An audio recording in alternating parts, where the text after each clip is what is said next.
Assalamualaikum warahmatullahi wabarakatuh dan selamat petang. Hari ini cikgu akan sambung bab 5 iaitu genetik, tajuk genetik dan subtopik 5.5. Cikgu rasa ini subtopik yang terakhir iaitu variasi. So apa yang cikgu nak daripada sini, kita akan belajar tentang variasi selanjar dan variasi tak selanjar. Apa itu variasi selanjar dan variasi tak selanjar?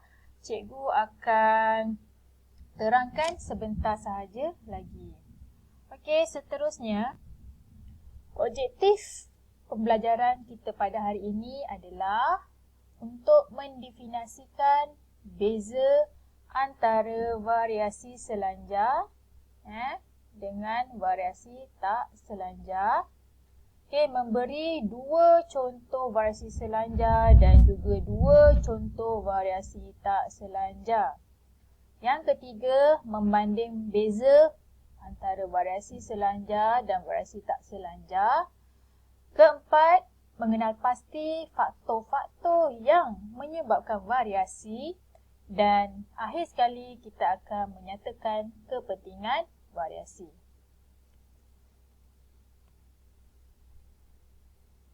Okey, jom kita fikir sekejap. Apa yang kamu dapat perhatikan atau apa idea yang kamu dapat daripada gambar yang dipaparkan di hadapan kamu? Okey, kita ada gambar yang seterusnya. Cari perbezaan sifat dalam gambar. Cari perbezaan sifat dalam gambar. Kita di sini awak akan nampak mungkin kita ada lelaki, ada perempuan. Mungkin awak akan nampak ada yang berkulit putih. Mungkin ada nampak berkulit coklat. Mungkin ada yang nampak orang yang tinggi. Tinggi. Mungkin kamu akan nampak orang yang agak rendah. So, ada bermacam-macam perbezaan sifat dalam gambar yang ditunjukkan. Ni antaranya ketinggian. Apa yang seterusnya? Berat badan. So, mungkin ada yang kurus, ada yang agak berisi. Dan akhir sekali, warna kulit.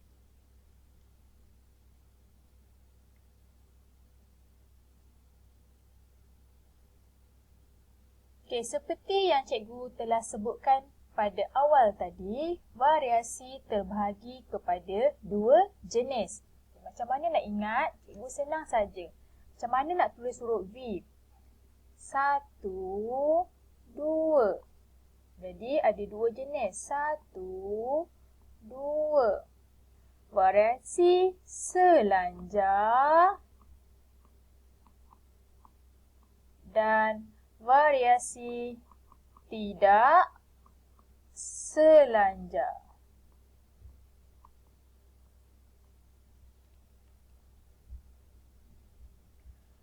Variasi selanjar dan variasi tidak selanjar melibatkan perbezaan sifat-sifat seperti ketinggian, berat badan, warna kulit, warna mata dan kebolehan menggulung lidah. Cuba kamu jelirkan lidah di luar. Setengah daripada kamu boleh mengulurkan lidah dan ada di antara kamu tidak boleh mengulurkan lidah. Ataupun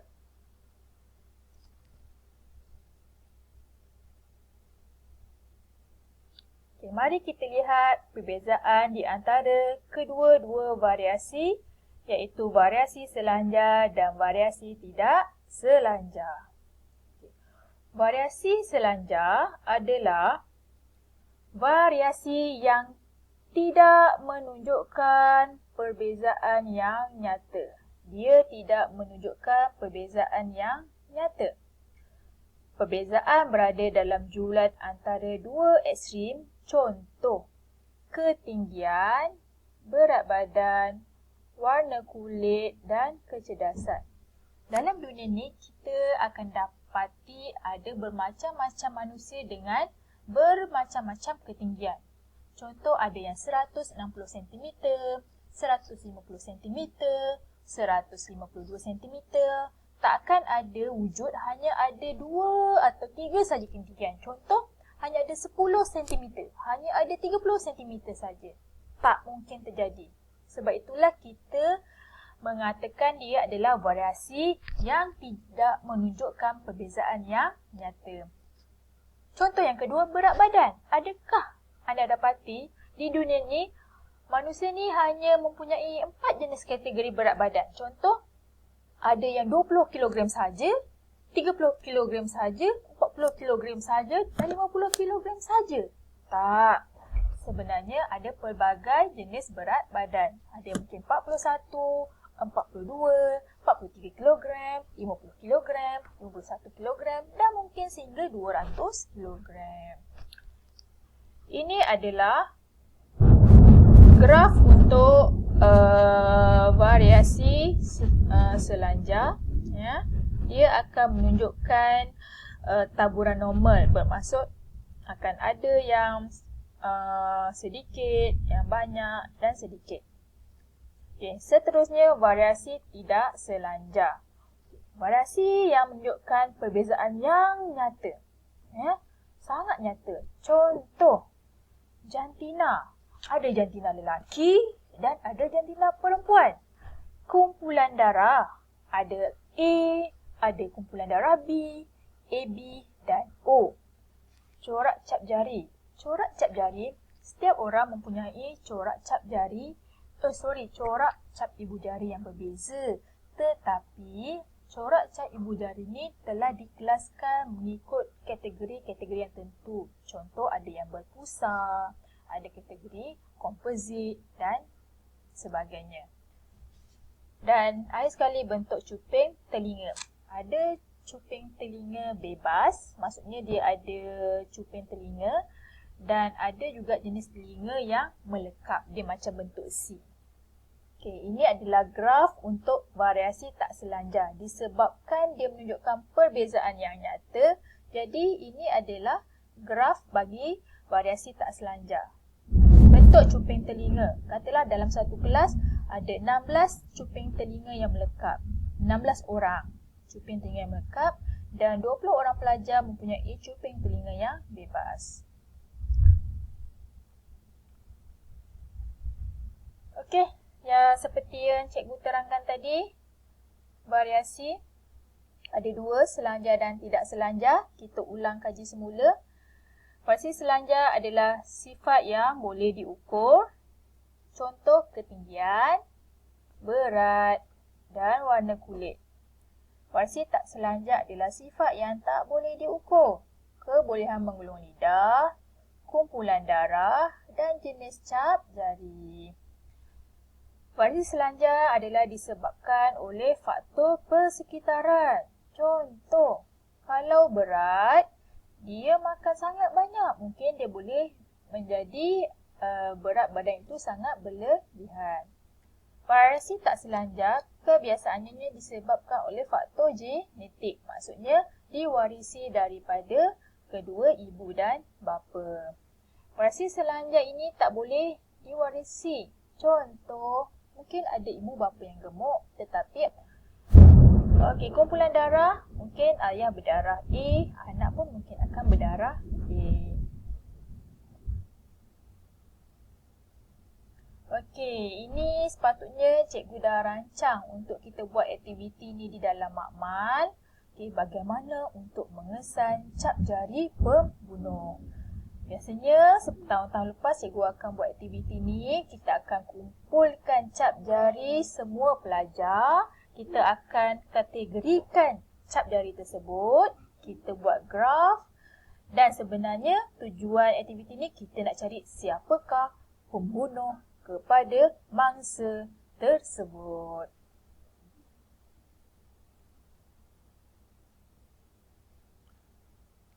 Faktor-faktor yang menyebabkan variasi. Ada banyak faktor sebenarnya yang boleh menyebabkan variasi. sekali, faktor genetik.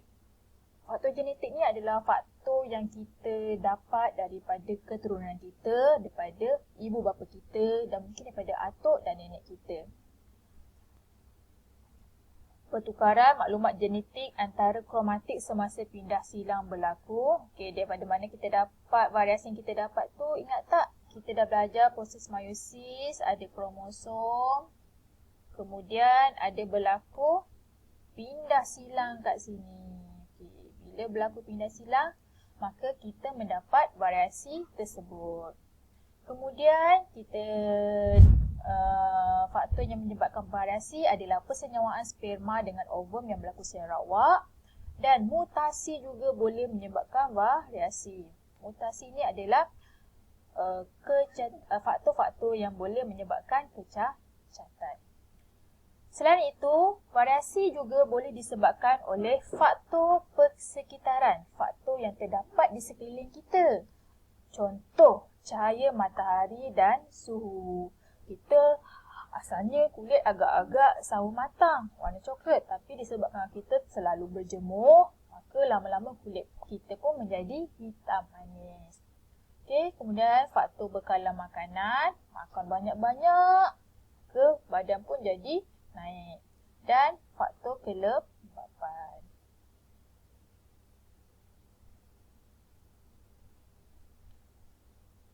Akhir sekali, apakah kepentingan variasi? Apa kepentingan variasi, kelas? Yang pertama, membolehkan organisma menyesuaikan diri dengan perubahan persekitaran. Yang kedua, dapat membezakan organisma dalam spesies yang sama. Dan yang ketiga, menghasilkan spesies baru melalui proses evolusi. Okey, sekian.